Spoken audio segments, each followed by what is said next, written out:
Has this ever happened to you? Poor household. Little to no clean water. No schooling. Disease. Low productivity. Little to no income. Low self-esteem. High childbirths. Oh no.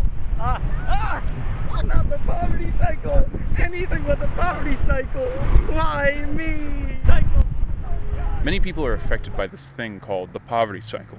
This is where people are born into poor families, and since they are not able to gain access to the same level of resources as people with money, they have limited access to medicine and lack education or job opportunities and are more likely to have more children. With little resources, there can be an increase of deaths among people.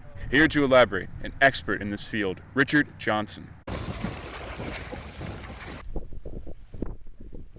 So Richard, what are some things that affect the poverty cycle today?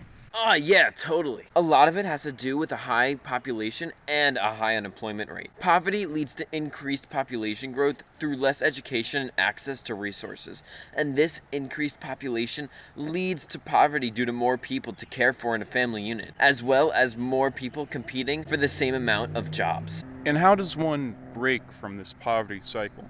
Well, there are a couple of ways. With a growing population, it is important to ensure that more families do not fall victim to the cycle. This means teaching children the importance of education and specialized labor at an early age to ensure they can have more opportunities than previous generations. There is also a proposed two-generation approach, where the government provides resources to families in need, counseling on economic stressors, higher paying jobs, and leadership services to parents and more educational opportunities for their children.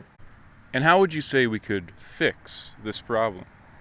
Some ways that policymakers can make a difference is to implement, with the growing population, more opportunities for education to ensure that every child in every area has the opportunity to break the cycle. Funding for the two-generation system would also help tremendously. Additionally, with more people being born, naturally that means that more jobs will need to be created to ensure a steady income for every family. This also helps alleviate the wage disparity between families in need and those who employ them, or run the companies that do so. Thank you, Richard, for your time. Anytime.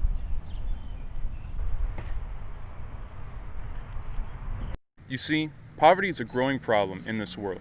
But if we work together, we can beat this problem. Call the number below today, and you too can help this cycle end in America. Thanks, poverty cycle. Gee, that cycle looks pretty poor to me. God, I hate that joke.